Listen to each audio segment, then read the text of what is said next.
Hi. So, I wanted to talk to some of you who are very uncomfortable with my posts lately.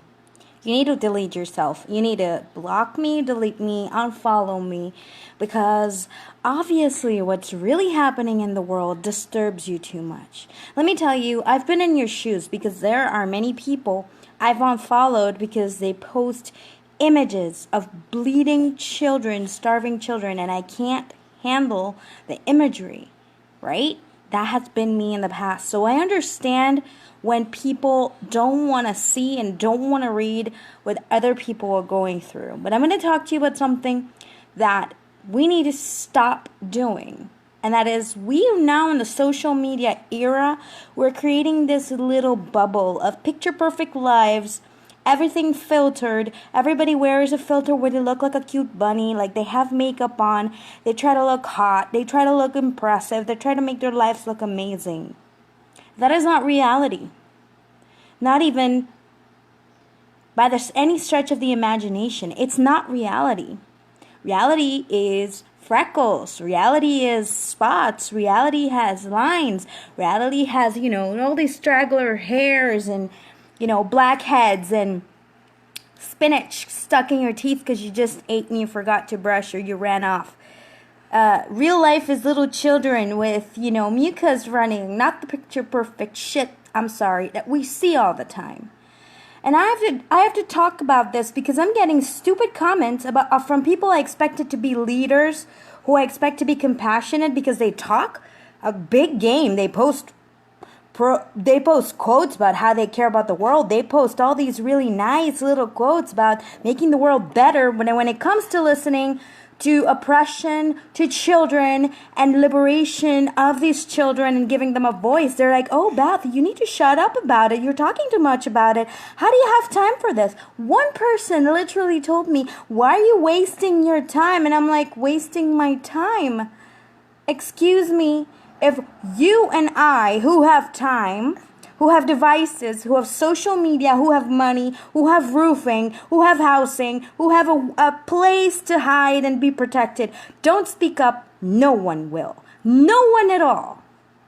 Everybody will continue to drive on their little wagons, going to their little gatherings to feel good about themselves and never do anything that matters to anyone and set anybody free. And I'm not just talking to the people who were Jehovah's Witnesses who are going, oh, we don't talk about that anymore because we don't have time. I've gotten messages from you guys too. You go like, woohoo, great, you're doing nice. Awesome that you make the time for this. And I go like, yeah, what about you? What about you? And they go like, oh, no, I'm not ballsy like you. And I said, listen, I don't judge you because it took me a while. It took me a while to get out of that indoctrination, that silence culture, that silencing. But guess what? When we continue to promote silence, when there's oppression and abuse, we are part of the problem. Silence is the problem. When someone does something, let me tell you, I have actually thought about this at great length. The cycle continues. It has to stop with you, not with anybody else. When I was 6, I was molested. And that old man across the street, he walked over to our porch. When I was playing, he touched my crotch. I slapped him, and then I shut up.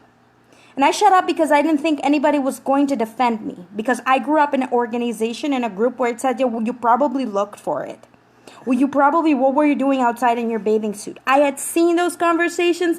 I had been accused of other things, like always victim shaming. Like if your brother closes the door on your finger, your father yells, why were you at the door? Why weren't you blah, blah? Like, it's always your fault. That was the system we were raised up in. So when that happened to me, was I going to tell anybody? Was I safe? No. But because of my silence, other kids were molested by that man, or worse. I don't even know.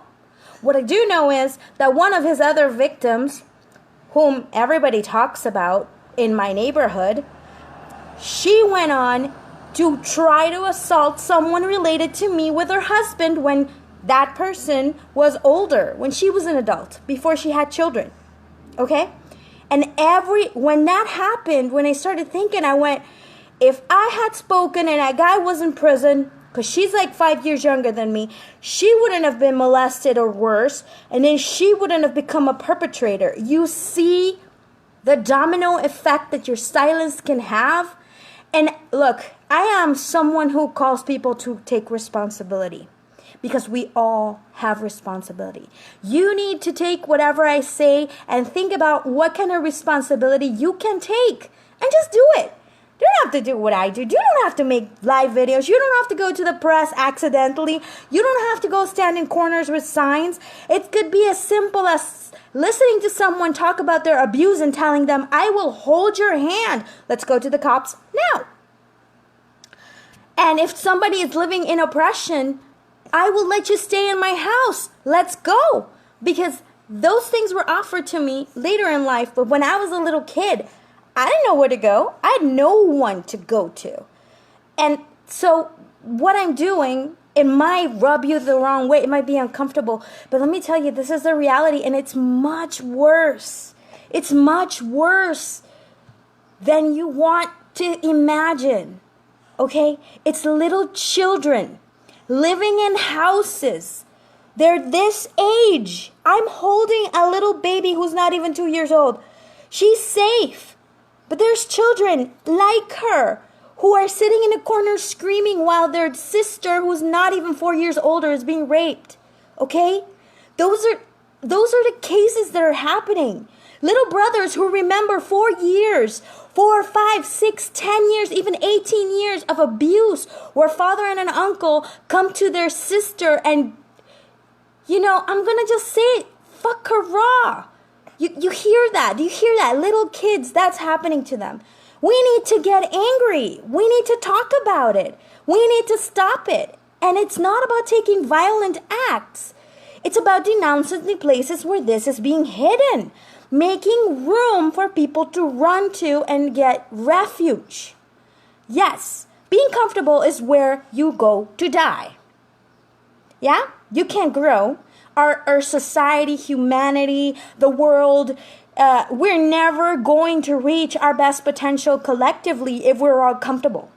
So with me, I am here to empower people and spark creativity and spark abundance with a little side of huge fries of truth. The truth is this. It doesn't matter how much money you make. It doesn't matter how great your house is. It doesn't matter how healthy you feel. It doesn't matter how religiously well you are. It doesn't matter how much yoga you do, how much crystals you carry, how much oil you put on you. It doesn't matter if you beat cancer. If around you, everyone else that's oppressed, you're looking away.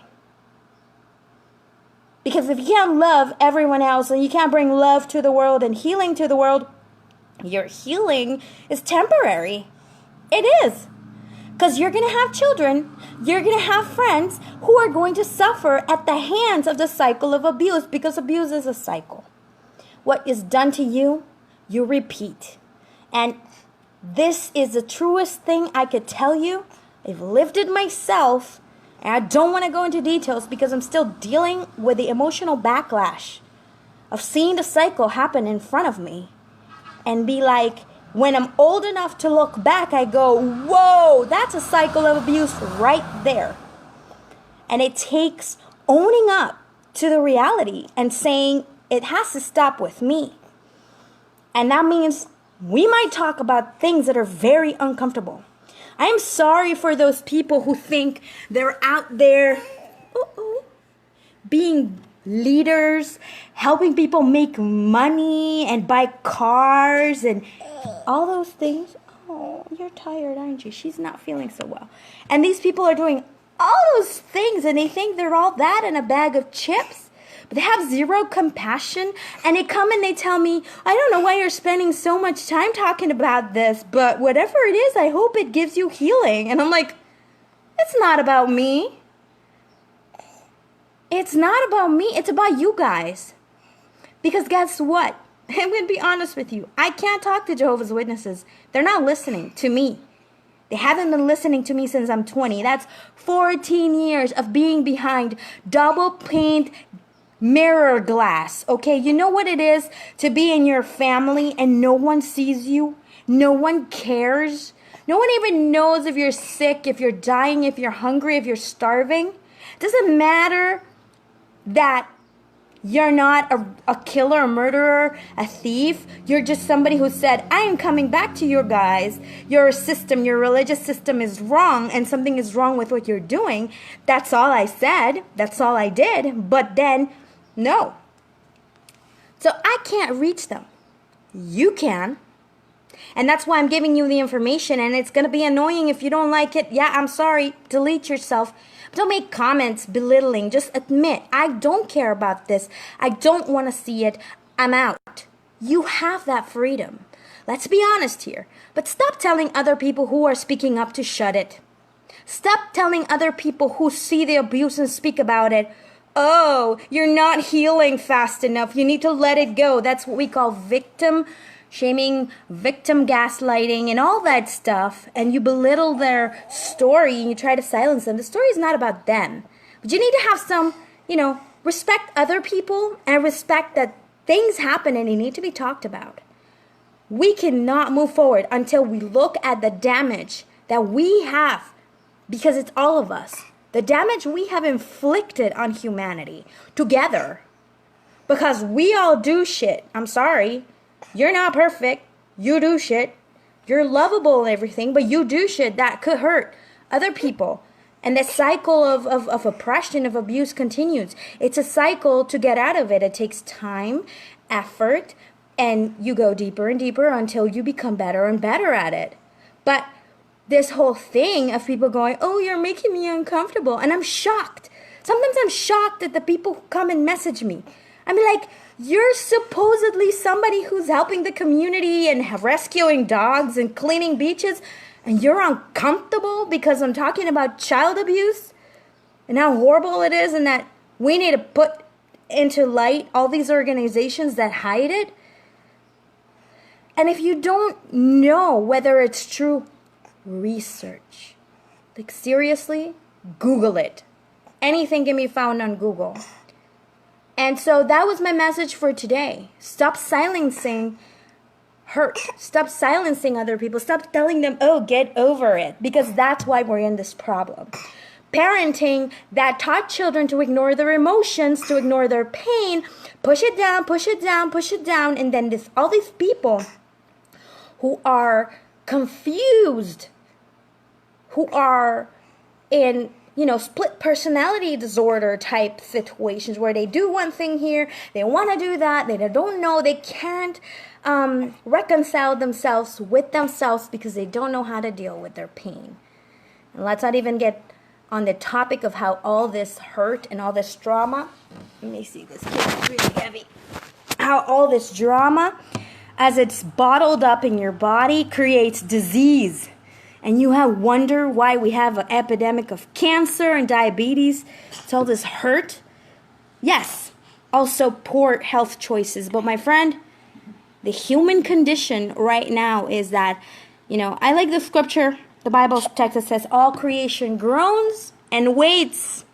And it waits for you guys. It waits for you to get up. It's for you to do justice. It's for you to step up to your divine self. Nothing else. For you to remember and get in that kingdom, that protective shield where you are in your divinity. You speak truth and you bring love. I want to encourage you. If it's hard to hear this, just tap into your love, into your heart. I like when they call it your diamond core. Hour of stone. You're going to have to explain what that means, Eliofer. Hour of stone. Interesting topic. So yeah, I encourage you to tap into that diamond core, your love energy. We're not healing this planet without love. No amount of money is going to heal the world. It's only love. I know that sounds very simplistic and kind of far-fetched if you think about it, because geez, we need to clean up the oceans, we need to clean up people, we need to heal all kinds of things. We need to rescue whole animal groups that are being extinct. There's a lot of work to be done. But it starts with the heart, because the heart is the door. I'm going to go now.